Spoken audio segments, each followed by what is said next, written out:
In 2004, I got my first ever game console, the PS2, and not long after that, my first ever demo disc that I looked after really well. While Obscure was a great introduction to the colour grey and Killzone was an accurate portrayal of modern day America, the demo that made me fall in love with gaming was Sly 2 Band of Thieves.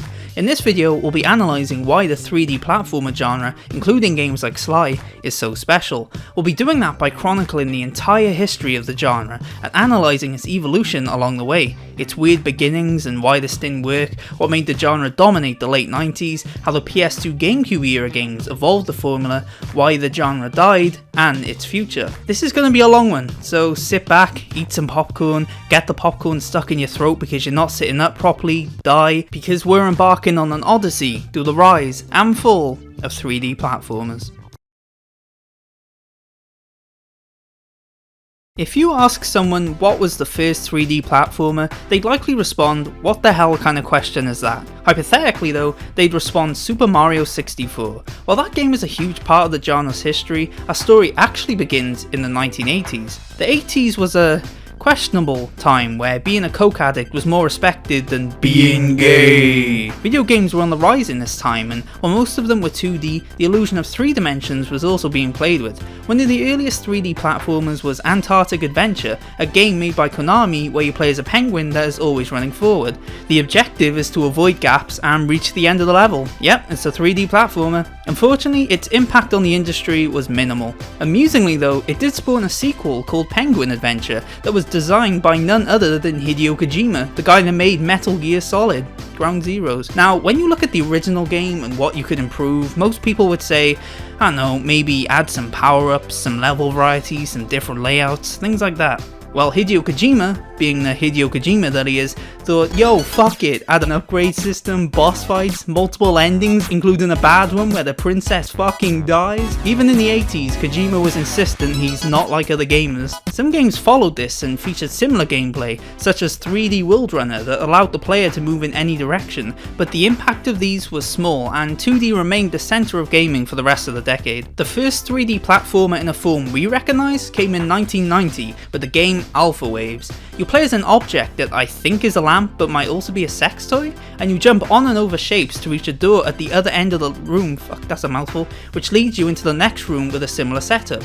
Watching gameplay of this put me to sleep, and even the Wikipedia page on plagiarising only gives it like one sentence. It's really cool seeing an early take on the genre, and it has some interesting ideas, but it went as quick as it came, and those that did play it panned it for its lack of variety and bland goals.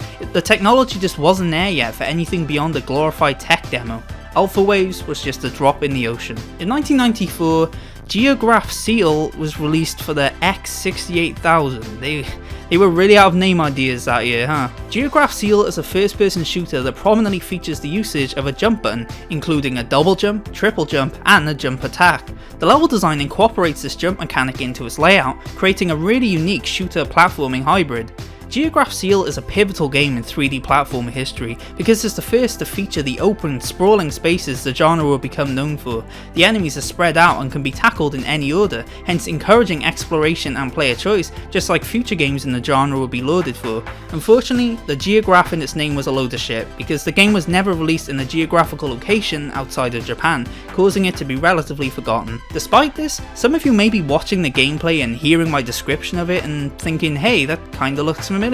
Well, you're likely thinking of its successor. In 1995, the original PlayStation launched with a game called Jumping Flash. Jumping Flash took a lot of the core mechanics from Geograph Seal and expanded on them, most notably the focus on platforming and wide open levels. The combination of this, the fact it was released outside of Japan, and the fact it wasn't just released on some obscure computer that sounds like it was sent back in time from the year 3067, made it a game that is much more recognised than its predecessor. This includes by Guinness World Records, who recognised it as the first platform game in true 3D because fuck Alpha Waves. While Jumping Flash opened the door for this style of game, most people remember it nowadays for being included on the PlayStation Classic, and I gotta be honest, if I had to choose between being forgotten or being remembered but via the PlayStation Classic, I'm getting my name legally changed to Alpha Waves tomorrow morning. However, it undoubtedly proved that this style of gameplay was not only doable and viable, but a lot of fun. All the games we've covered so far are technically 3D platformers, however none of them truly fit the mold of a 3D platformer as we know it.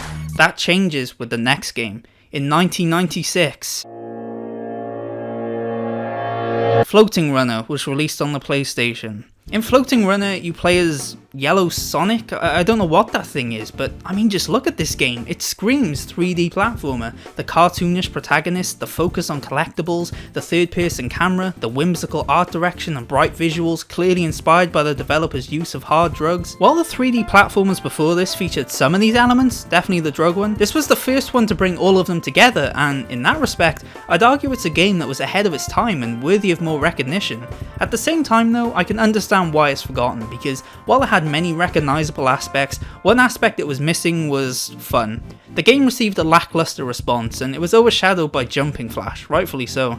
Regardless, it's really cool seeing a game that attempted this style before that game that is widely recognised as doing it first. So as you can see, the early days of 3D platformers were very up and down, which is kind of poetic in a way. The key issue with the genre was that it couldn't nail down a direction or identity. One minute you've got Hideo Kojima trying to turn a game about a penguin into a branching RPG epic, and then there's a shooting game with built-in drug mechanics to make me feel like insert celebrity here. And just, it's all over the place. Some good games came out of this, but none truly blew everyone away. That changed in 1996. Hooray! Back in 1991, honestly, I don't know how to pronounce his name without being offensive to an entire culture, but this brilliant man that invented Super Mario started surmising ideas for a game that was planned to be the first 3D Mario. However, he looked at the hardware of the SNES and thought, wow, this is worthless to me. So he held on to the ideas until a stronger Nintendo system was released. Just a few years later, the Nintendo 64 began production. In 1996, Nintendo looked at the gaming landscape and thought, no. So, they returned to those 3D Mario ideas Shigeru had years earlier, and ultimately, those 3D Mario ideas became Super Mario 64. Super Mario 64 worked so well because... oh my god, I did it! I'm the 1 millionth YouTuber to talk about Super Mario 64! Oh, holy shit, yo, I wanna thank my mum.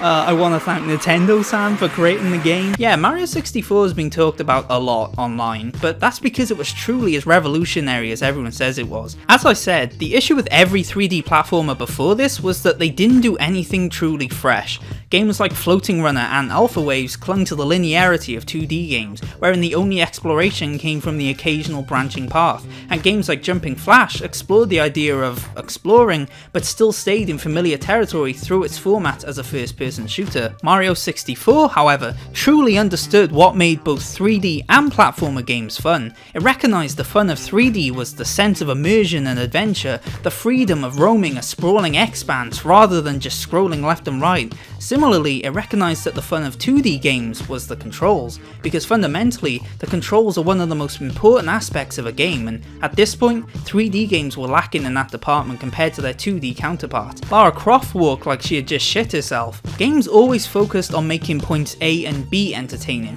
whereas Mario 64 made getting from points A to B entertaining. The game combined the fast-paced fun of first-person shooters, the excitement and wonder of action adventures, the addictive button mashing of beat-em-ups, and the problem-solving of puzzlers and 2D platformers to create a microcosm of everything that made gaming special. It felt like a greatest hits of gaming while also being a groundbreaking creation unlike anything we'd seen before. It was the exact point gaming was kicked up to a new level, the junction point between the past and the future.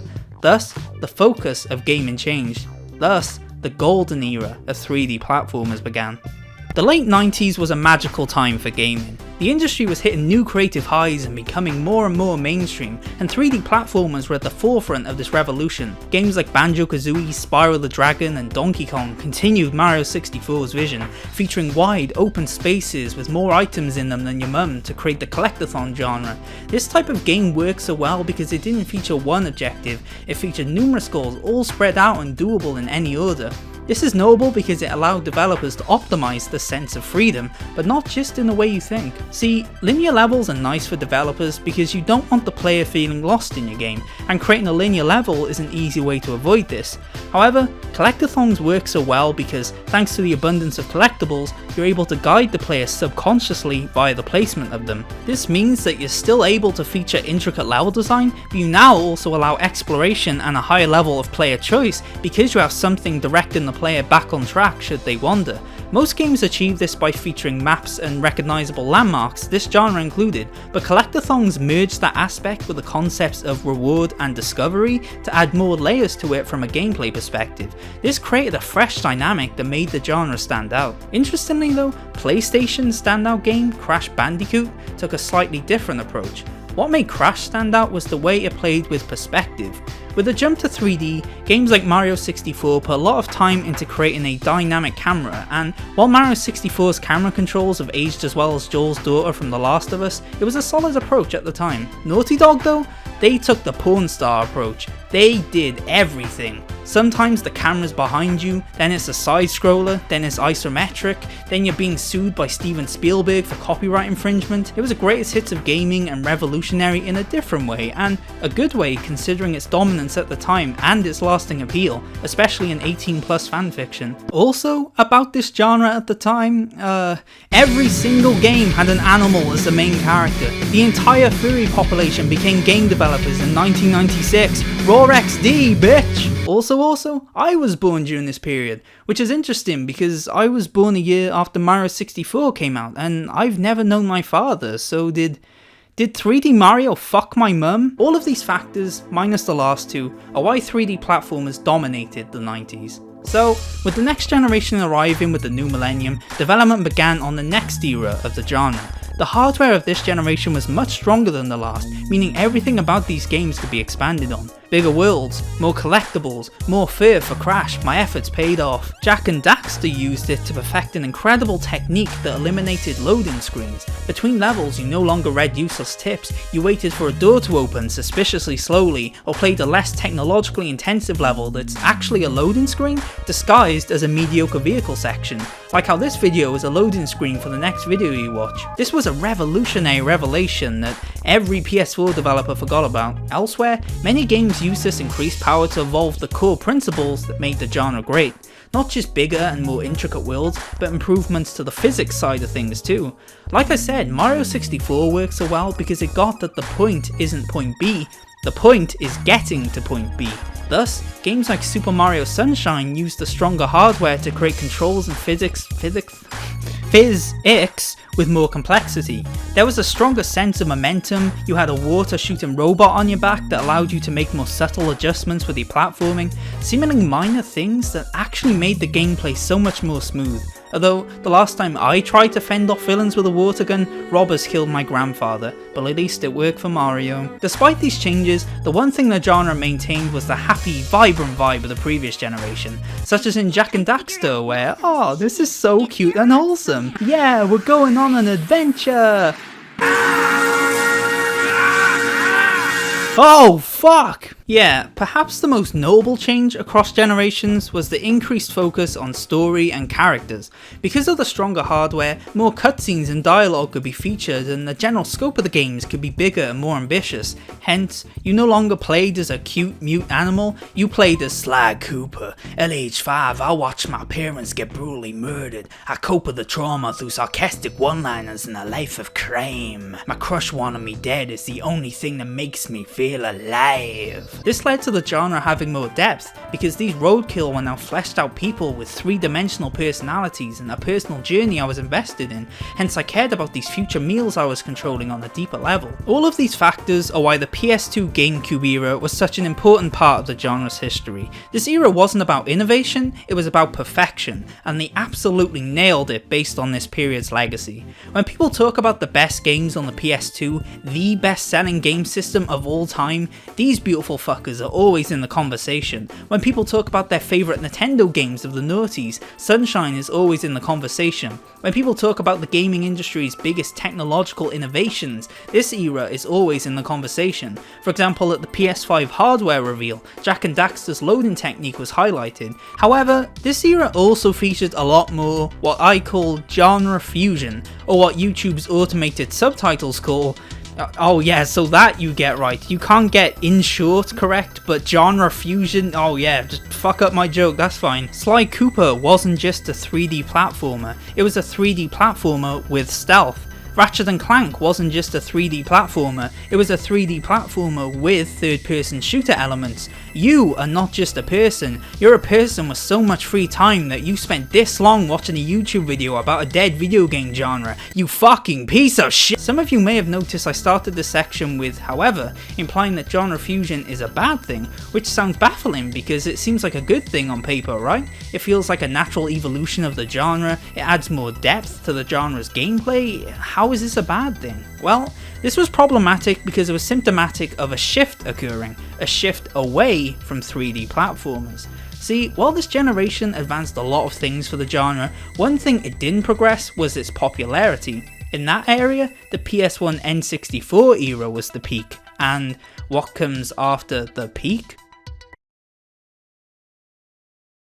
Oh shit! 2001. Gangster rap is a huge hit in middle class households. Boy bands are the original coronavirus. Absolutely nothing happened in New York. Nope, not touching that one. 2001 was also a notable year for gaming because it's when the next Super Mario 64 released. Nope, I don't mean Sunshine, I mean Grand Theft Auto 3. I compared the two because GTA 3 did exactly what Mario 64 did. I don't just mean because it revolutionized gaming, but how it revolutionized gaming. Just like Mario 64, GTA 3 was so groundbreaking because it added a completely new meaning to player choice. You could now kill hookers, you could drive anywhere, you could realise that you were headed down a life of crime, one filled with pain, fear and regret, so you change your mind and finally pursue that medical career your mum always believed you could do before she passed away. This was a huge step forward for the industry.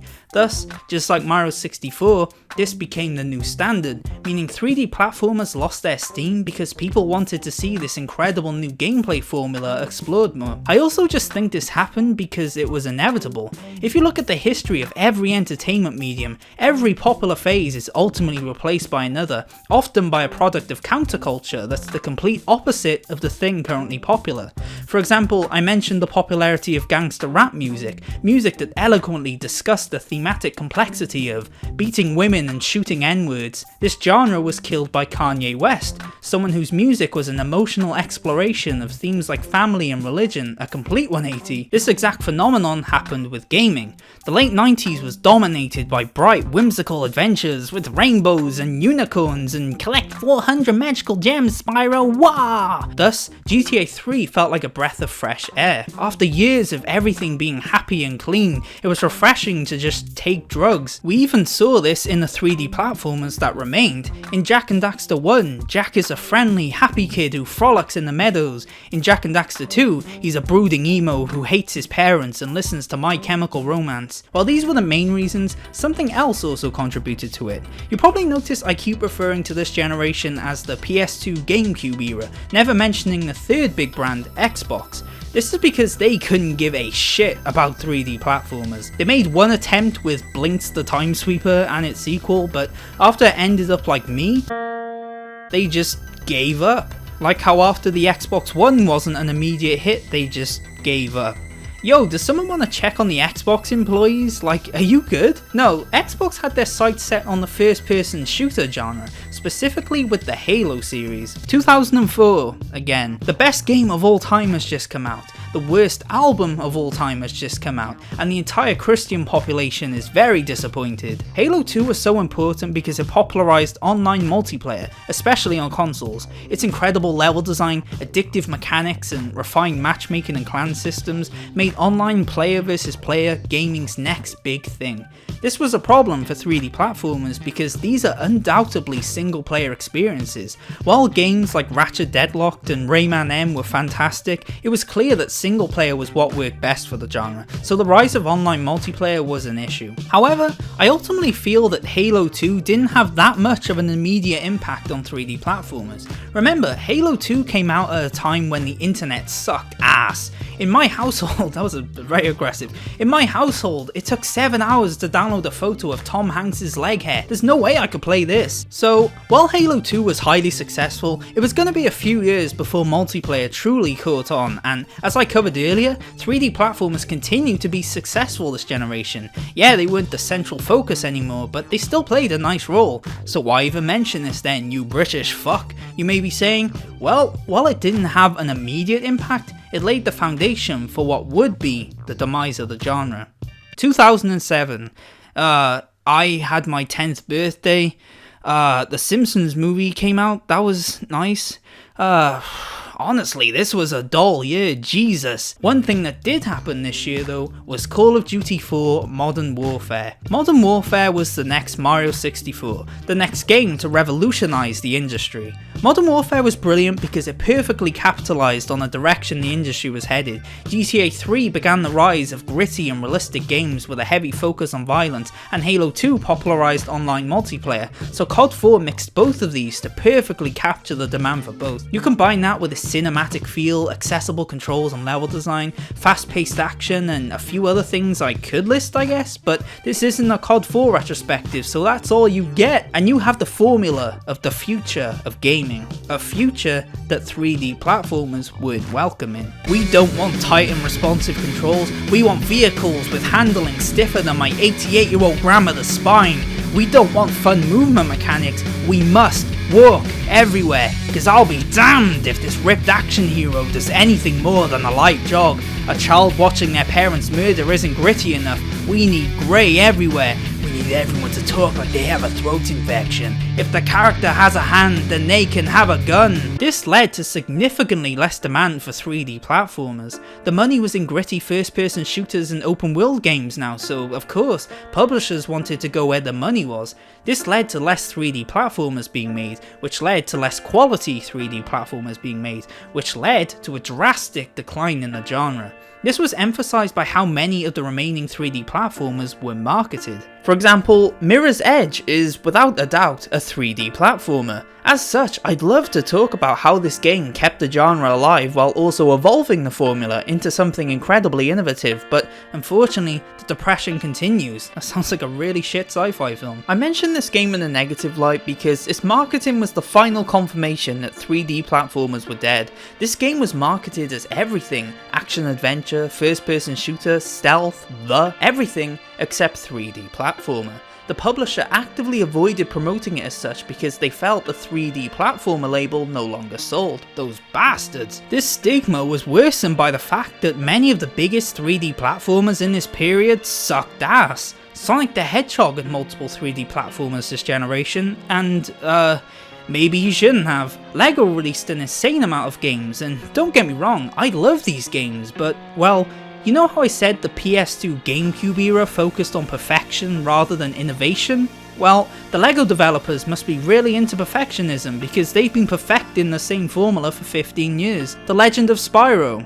So yeah, it was looking super depressing for the genre. But untie those ropes just a second because the genre hadn't quite fallen back to Alpha Waves levels. Enter Nintendo and Insomniac Games, who we will now be referring to as the heroes of the story from this point forward, because holy fuck did they carry the genre on their backs in this period. In 2007, Nintendo were bored one afternoon, so they made one of the best games of all time. A few years later, they did it again. In 2011, they released Super Mario 3D Land, a game that expanded on Crash Bandicoot's playing with perspective idea to create one of the best handheld games of the decade. On the flip side, Insomniac continued the Ratchet and Clank series, most notably with the Future Saga. This quadrilogy included the well-received Tools of Destruction, Quest for Booty that I will defend to the death, fuck all you bitches, A Crack in Time, which is considered one of the best games on the PS3, and a fourth game, which we will discuss later. These games proved that this genre could adapt to modern conventions while maintaining what made it special. The Ratchet games had such a rich sense of maturity to them, and both franchises did a great job expanding the genre's gameplay. However, that's just what these games did. They expanded on what was already there rather than pushing the genre in new directions. That's not a bad thing, but I mention it because that led to the genre not seeing as much evolution this generation. This era was just about survival, which, as I said, is just depressing as hell. 2009 was about survival. 2010 was about survival. 2011 saw numerous genre breakthroughs. 2012, wait, what? Dun dun dun dun dun dun dun dun. In 2011, a spin-off of the Spyro series came out. Skylanders. Skylanders was a big deal because it pioneered the toys to life genre. With every game, you'd get a portal that you connect to your game system. You could then buy specially designed toys that you'd put on that portal, which caused that toy to become playable in-game. For example, if you wanted to play as Spyro, you'd put a toy of Spyro on the portal. If you wanted to play as Firecracken, you'd light your portal on fire. This was an incredible revelation for the industry. While there had been attempts to mix games and toys before, this was the first game to do it well. One of the things that originally made 3D platformers so accessible was that mascot element. That element of these characters you control being these larger than life creatures with distinct designs. What the fuck is that? Skylanders played up that aspect to create visual splendor and marketing genius. It capitalized on one of the genre's greatest strengths, and its runaway success reminded people just how special this genre is. You combine that with its innovative MMO inspired gameplay and perfect co-op integration, and you have a generation-defining series. This is especially mind-blowing to me when you consider how long this genre has been around. I can't think of any other genre that has had this big of an innovation this late into its life. However, well, who's ready to be depressed again? Alright, I know you guys are, but who else is? Yeah? Okay, nice. So, while Skylanders was a dominant series, it didn't quite bring the genre back. It inspired some fantastic 3D platformers like Disney Infinity and LEGO Dimensions, but unfortunately it wasn't the next Mario 64. FPS and open world continued to dominate, and the few it inspired, like Disney Infinity, performed pretty poorly. Luckily, this wasn't all 2011 had to offer for the genre. During this period, iPods and smartphones were rising in popularity. Baby boomers the world over were terrified. Due to the more limited controls of these devices, the games on them were more akin to those in the 80s, more simplified experiences, and in this case, often utilising only a single button. As such, one of the most popular genres on the platform was endless runners. For my older viewers, which apparently is actually a thing, you guys fought a war just so my shitty content could exist. I'm so sorry. An endless runner is a game where the player is always running forward, and you must press a button to jump over obstacles or the character fucking dies. One of the most popular games was Temple Run, a game that is not just an endless runner, but a 3D platformer. Temple Run took the genre back to its Antarctic Adventure roots, honing in on the accessibility of those early games' simplicity to create an addictive experience with infinite replay value.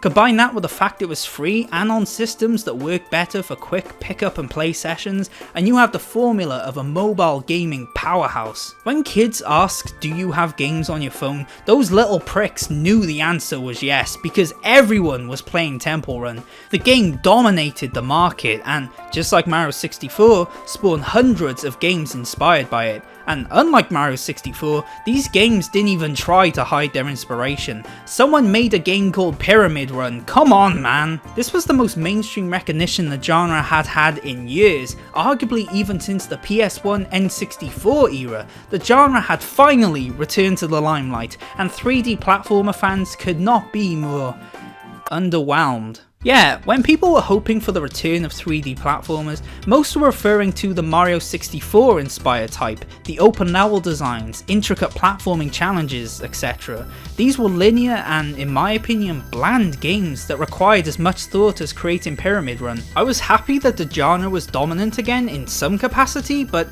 selfishly, it just wasn't what I and most of the diehard fans of the genre were hoping for. Fortunately, we wouldn't have to wait long to get our wish. 2013. Eminem's having a midlife crisis, Miley Cyrus has become my favourite porn star, and I'm unironically using a PS Vita as my camera. Is that a photo or mosaic? When you look at the 3D platformers that released that year, it was great. Like seriously a really nice year for the genre. Of course, the heroes Nintendo and Insomniac were a part of this. Super Mario 3D World and Ratchet and Clank Into the Nexus were stellar entries that maintained the magic of the franchises, while also introducing some excellent new concepts. Also, Mario no! Elsewhere, the beloved Sly Cooper series, the series about a man who watched his parents get brutally murdered, got its long-awaited fourth entry, and Little Big Planet creators Media Molecule released Tearaway, a well-received gem that's one of my personal favourite 3D platformers ever. Things were finally looking up for the genre. At least, it would have if anyone bought these games. Yeah, despite how great these games were, no one cared. 3D World didn't sell as well as it could have because it was on a failing system, the Wii U. Tearaway sold poorly because it was on a failing system, my camera. Into the Nexus sold poorly because it was a PS3 game released the same day the PS4 came out. And Thieves in Time sold poorly for a few reasons, including because it was a sequel 8 years too late, and because some fans felt the writing was a disservice to the original games. I now see the advantages of Suicide. So, while 2013 was a fun year as a fan of the genre, it wasn't the start of a 3D platformer renaissance, and the next few years confirmed this. 2014 was proof there's no god, 2015 was as uneventful as my sex life, Tearaway got a remake on PS4, but again, no one cared. Yo, if there's one thing you take away from this video, it's that Tearaway was an incredible game that you need to buy immediately, please. 2016, this music artist gag has really run its course, wow. One thing that hadn't run its course by 2016 though, was Ratchet and Clank, a remake of the original game released that year, and it was the fastest selling game of the franchise. Remember, this series has been running for 14 years at this point, so this was a huge feat. This was a vital milestone for the genre because it showed that there was still a lot of interest in it. This was driven home by the hype surrounding Yooka-Laylee. Yooka-Laylee was an upcoming 3D platformer by former employees of Rare, the studio behind that popular 3D platformer in the 90s where you play as an animal. Ah, shit. Oh, okay. Stop. Damn it! Yooka-Laylee was funded by a Kickstarter, a site where every project is funded by fans. Yooka-Laylee was one of the site's biggest successes. It reached $1 million faster than any other game, and the buzz for it in the media was just as colossal. This hype was especially notable because, unlike games like Mirror's Edge, this game was strongly promoted as a 3D platformer, specifically a 3D platformer Rare Vival. Wow, I hate 3D platformers now. This meant that the game's success was entirely due to the demand of 3D platformers. I mean, again, Tearaway was right there, guys, but yeah, still pretty cool. As such, Yooka-Laylee is cemented as a significant game in the genre's history because it represented a turning point for the genre's popularity. As I said earlier, the FPS craze kicked off because publishers saw the demand, aka the money making opportunities, for FPS games after COD 4, so this and Ratchet & Clank breaking all sorts of records showed that this genre was financially viable again. A lot of companies got this message because in 2017 we finally saw the resurgence of 3D platformers. 2017 was one of the best years for the genre in a long time, both in regards to quality and popularity. Of course, the most notable release was Super Mario Odyssey. Now, Nintendo are known to be pretty screwy about YouTubers showing footage of Switch games, so just in case, I'll be visualizing this section via pen and paper. So, sometime between the American Civil War and 2027, I noted that collectathons are brilliant because of the way they mix exploration with reward. Odyssey perfected this dynamic by making every inch of the worlds feel purposeful. Did you take the time to look under this random off-road rock? Congrats, you found a moon. Did you put sunglasses on? Congrats, here's a moon. Did your dumb ass throw your hat at this tree for no reason? Fuck it, you're the tree now, here's a moon to celebrate. I've seen some people criticize this approach because you're rewarded for doing literally anything, the reward doesn't feel valuable, but I feel it's the opposite. To me, this overabundance of collectibles adds value to the world because it gives a richer incentive to explore everything.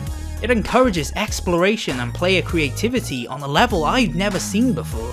There's many games where I've wandered from the main quest just due to my curiosity, but most times I just appreciate the outdated graphics for a minute and then get back on track.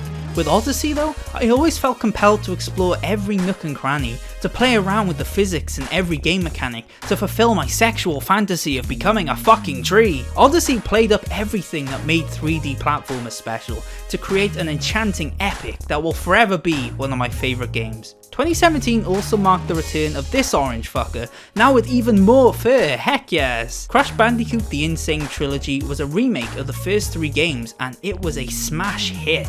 Odyssey's success was unsurprising, given literally anything with Mario in it will sell. sell, and I mean anything. But Crash's success was exciting because he hadn't had a game in close to a decade, so the hype around this collection confirmed demand for this genre was truly back. It also showed how far we'd fallen as a society. When it released in the 90s, Crash Bandicoot was considered a kids game, whereas it's now considered one of the hardest games of the generation. This year also brought some nice innovations for the genre. The most notable one came from Snake Pass. Snake Pass was a 3D platformer without a jump button, like how From Joshy will now continue without Joshy. Wait, what? The game put a stronger focus on the physics aspect of the genre, completely evolving the dynamic of the platforming. This showed that even after 30 plus years, the genre still had loads of untapped potential. This year also— No, fuck off, I'm the host. This year was so stacked that even Xbox, who usually don't dabble in 3D platformers, released one in the form of Super Lucky's Tale, and oh man, it existed alright. You combine all of this with the other releases this year, like the fantastic A Hat in Time and the hotly anticipated Yooka-Laylee, and you have a year that is cemented in the genre's history. And the success only continued. In 2018, the original Spyro the Dragon trilogy was remade, and just like Crash's remakes, the collection was a smash hit. Astrobot Rescue Mission released and was immediately hailed as one of the best virtual reality games. In 2019, Crash Team Racing, a racing spin-off of the Crash Bandicoot games, was remade and was also a huge hit. In 2020, Everyone Died, Sonic the fucking Hedgehog was one of the best films to release in cinemas, and Dreams released on PS4, a game creation game that heavily featured 3D platformers. The genre was in such high demand again that even less popular games were receiving attention. Niche PS2 GameCube era game Ty the Tasmanian Tiger was ported to Nintendo Switch. A Hat in Time was ported to Nintendo Switch. Super Lucky's Tale was ported to Nintendo Switch. I was ported to Nintendo Switch. You were ported to Nintendo Switch. Your mothers, grandfathers, brothers, uncles, third cousins, the genre had finally returned. Dun dun dun dun dun dun dun dun dun. No no no no no. Dun dun dun dun. So what is next for the genre that just won't quit? Not much, hopefully, because I've been recording this for hours. Well, I'll get my pessimistic thought out of the way first. I don't think the genre will ever dominate again. Gaming nowadays is incredibly diverse, meaning there's no single genre that towers above the rest. Sure, action games with shooting and sadness are popular, but even those come in many forms. FPSs, third-person shooters, hack and slashers. Furthermore, the 3D platformers we do get are almost all long-running franchises or indie games. We haven't had a breakout 3D platformer franchise in years. The closest thing was Yooka-Laylee, but that game was so average that even the developers thought, well fuck this, we're making 2D platformers now. However, as this retrospective analysis thing shows the likelihood of, I do believe the genre will continue to play a role in the gaming landscape. Activision, one of the biggest game publishers, and not one of the most loved, have Crash and Spyro as part of their core lineup. Insomniac noted that Ratchet and Clank will continue to be a big part of the studio's future, even after the massive success of Marvel Spider-Man. Sequels to the cult classic games Psychonauts and Beyond Good and Evil have been in production for what feels like longer than my grandmother's life at this point. She's a World War II survivor. There's numerous indie games in development that look fantastic. I feel like many people dismiss indie games, but remember, Minecraft was an indie game, so this indie scene shouldn't be understated. Who's ready for global Clive and Wrench conventions packed with kids likely raised by school shooters? It's a far cry from the genre's 90s presence, but all things considered, I think the future of 3D platformers looks promising. Regardless of what the future holds, this genre has already cemented a profound legacy. Gaming as we know it wouldn't exist if not for what Mario 64 did for 3D gaming. Some of the industry's biggest franchises like Assassin's Creed and Uncharted have light 3D platforming as a core part of their gameplay. Even Toys to Life lives on through Nintendo's popular Amiibo brand, which, according to collectors on Twitter, also counts as a personality trait. What impresses me the most about this genre, though, is the personal impact it's had. Mario 64 remains a cornerstone of the speedrunning, streaming, and YouTube communities. YouTubers like Kadigarus and AntDude have built thriving channels in part due to their coverage of the genre. On social media platforms, there's 3D platformer revival campaigns fucking everywhere. Apes Will Escape, Free Sly from Egypt, like 10 million Ratchet and Clank ones, send help. There's some, hormonally charged fan creations out there. I can't think of many other genres that are this loved. I don't mean games part of a genre, I mean the genre itself. That's because it embodies the essence of gaming, that feeling of freedom, of escapism through larger than life characters and worlds. It captures the charm of a Disney classic and the magic of Wanderlust. It's a very special genre, and if history shows us anything, one that will never truly die.